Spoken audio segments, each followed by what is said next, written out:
अंधेरी रात थी और 3 दिन से लगातार हल्की हल्की बारिश हो रही थी। रह रहकर बिजली कड़कती और उसकी रोशनी में ही कुछ दिख जाता तो दिख जाता, वरना तो चारों तरफ गहन अंधकार में हाथ को हाथ नहीं सूझ रहा था।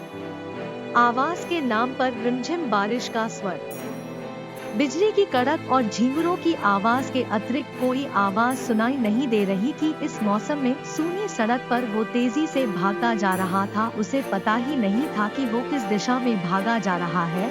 अभी कुछ देर पहले ही वो उमर विला के सर्वेंट क्वार्टर में सोया पड़ा था कि अचानक उसके कमरे का दरवाजा खड़का, उसकी नींद खुल गई। थोड़ी देर बाद फिर वही आवाज आई। वो उठा और दरवाजा खोला। सामने विला की 19 साल की नौकरानी खड़ी थी।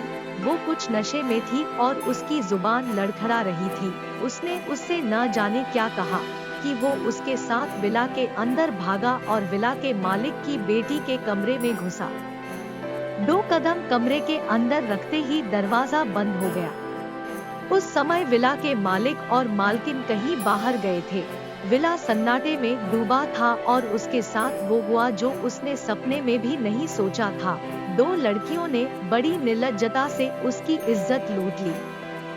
वो उनके चंगुल से छूटकर जिधर उसका मुंह था उसी दिशा में भागता चला गया। सुबह के 5 बज रहे थे। बारिश से भीगा वो थर थर कांप रहा था। अब वो कहाँ जाए?